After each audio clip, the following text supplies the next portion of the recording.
I've been with my wife for half of my life, and I'm almost 40. I never thought she would leave or cheat. I truly loved her, but our relationship wasn't perfect. We had friends who cheated, and she would always say she could never imagine being with anyone but me. A week after our almost 10-year anniversary, she went to visit her parents. The warning signs were everywhere, but I trusted her love for me. She exhibited signs of a drug addict, never worked for years, and had a personality disorder. She was always right, would have guys and couples messaging her about sex and hooking up. She would say they annoyed her and that she was just being friendly, ignoring the sex talk. I should have known better, but you really think you know someone after 15 plus years. She called me every day, but the day before she called to break up, she didn't. For days, I knew something was up, and when she did call, it was gaslighting. She demanded I get out of the house that day and lied about wanting kids for almost 10 years. The threats would keep coming after a few days, and police calls. She finally showed up to talk. It took some convincing, but I found out she messed around. She lied about the drugs, but I found them in her bag. She was also on a chat group where I saved the videos and texts. It disgusted me. It was the most bizarre behavior I've ever witnessed. I got the separation done in 24 hours, thanks to my job and family friends. The fighting afterwards was rubbing in my face what she did with other people, ordering me like a slave to do certain things, trying to belittle me. I've had health issues which she tried to suggest was drug-related. It wasn't. It's stress and trauma-related. She was forced to move back home over 5 hours away, but it cost me the place I was living in, my pet which I loved more than myself, and I'm back with my parents for a few months, so I'm not alone. I have a great job and supportive friends. Everyone has told me I look much better since I left her, but it feels like people are just being nice. I don't know what happened to her. She never even cried. At one point, I thought I broke through and we could work it out, but she went for a drive and when she returned, she was back to being cold. I even found out she wanted me out of the house so she could have the disgusting people she cheated on me with stay over. I'm not dating. It feels too soon and like I'm cheating, but I'm trying to start a new life. I joined the gym. I get out every day, whether it's a drive or a walk. My friends have been supportive. I have her blocked on everything because my blood pressure would spike just seeing her name. But I wish I could get over the anger. I can't because she's not even sorry. I just needed to vent, to be honest. The one person I thought who would be there forever treated me worse than anyone in my entire life. She keeps trying to act normal and be friends, but not after what she did. I wish I could send her an email telling her everything I feel, but it would fall on deaf ears. I'll be getting rid of my wedding ring today. Holding on to it is holding on to something that I know will never happen. My relationship was a lie. I wish I could get over the anger, but I can't. How do you stop caring about someone you've known for half your life? Update time. I've been doing better. I gained weight, go to the gym 3 days a week, managed to luck into some money, and am trying to meet new people. But it's hard at my age, almost 40. But my ex-wife is hell-bent on getting the last word. I received a letter from a lawyer, a cease and desist, and it never had to be signed for, had no date to reply, and was basically about her ego and for me to stop telling people what she did. Most of it was lies. The best part was the amount of grammatical errors and typos. The lawyer is real, but from what I can tell, he hardly gets work and only sent this to make a few $100. I didn't bother replying. She wanted a reaction, and I wasn't giving her one. A few days later, she began harassing a friend of mine I gave her pet to. She doesn't know her, but made it clear she was concerned about the animal's well-being. She never cared about that animal, wanted to get rid of it the day she told me things were over. It feels like a petty move to try and prove she can get away with what she wants or pretend she actually cared. Luckily, my friends will never talk to her. I'm hoping this ends soon. I'm fairly convinced she has a borderline personality disorder. She's on a lot of medication, drinks, smokes a ton of weed, and stays up all night talking to other jobless weirdos. I want to move on, but she only cares about her self-image to the point where she'll spend hundreds on a crappy lawyer just to block me from doing anything about her talking to my friends. I know she's unwell, but I hope she gets a life or a rude awakening. Any advice or words of encouragement is appreciated. Update 2. Pointless rant, I guess. Thinking back, I can't believe some of the ridiculous crap they ask for when it's over.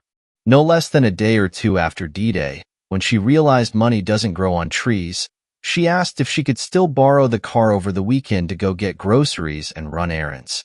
This was after trying to kick me out of my own house, costing me my pet which I loved like a child, bragging about messing around with other people, and having her friends threaten me. She would also demand I lift boxes or dishes and place them in certain spots as a means of control, not asking nicely, pointing, and demanding I do it out of nowhere, asking to borrow equipment and tools, etc. Not sure if anyone experienced something similar, but it's something to look back and laugh at now. Makes me realize what they're really like when they're not something they want. Update. Despite my best efforts to maintain no contact, I learned through mutual friends who felt like gossiping today that my ex-wife is in another relationship. I didn't want or need to hear that. As relieved as I am to be away from that toxic, cheating liar, it still feels like a punch to the throat. She left, claiming it was to work on her mental health, but clearly that wasn't the case. It feels like the final lie. The next few days will be tough. Edit. Thank you to everyone. I didn't sleep much last night, but everyone's advice and input helped. Next update. It's been a while since I posted. For months have passed since my estranged wife wreaked havoc on our lives with her cheating, abusive behavior, and threatening letters. I struggled a lot, focusing on positive energy, but still suffered panic attacks whenever I was alone with my thoughts, especially at night. A few months ago, I made a post about dating, asking if it was too soon. Thanks to everyone for the advice. I went ahead with it, and I'm happy. Really happy. We're really connected. We love each other's opinions, always agree on what type of future we want to have, and I've never had sex as physically and emotionally fulfilling as I did with her. We talk every day for hours on end. I know some may think it's too soon, but we connect so well that we have no interest in seeing anyone but each other. The end of a relationship only means you can start a new one. I still think about my ex, but without any emotional attachment. I'm just sad I wasted so much time on her. I'm sad that her new boyfriend could be a really nice guy and doesn't know what he's in for, but that's not my concern. I'm looking forward to ending this year holding my new girlfriend in my arms, finally feeling like I have a purpose. You will get through this. Edit. Thanks for the gold. You people are amazing. I appreciate the support as well as the concerns. I fully agree that it could be too soon, but I provided a broader explanation in a comment below. This wasn't something I rushed into but felt natural. We're both taking baby steps, but at the very least, I can say it helped me realize how unhealthy my old relationship was, and there's something better out there for everyone. Final update. Almost a year later, I had my first child and she's in the mental hospital. I don't think my posts were memorable, but I figured I'd post again to hopefully give someone a bit of hope. In August 2020, my wife, female, 35, of almost 15 years left me, male, 38. She had been chatting with other men, women, and other acts which I discovered by going into chat rooms she enjoyed. She lied about wanting kids for years, then tried to turn it around on me, saying I was using her for kids. She kicked me out, forced me to give away my pet who was the closest thing to a child, and tried to destroy my life once so far as a cease and desist letter from a lawyer who never even bothered to spell check it for what basically said I'm not allowed to defend myself in private conversations with her. I never heard from her after September 1st, 2020. She was mentally, emotionally, and sometimes physically abusive, but it hurt. I was lost, felt like my life was just waiting to end, even contemplated speeding it up. In late October, I posted about seeing a girl.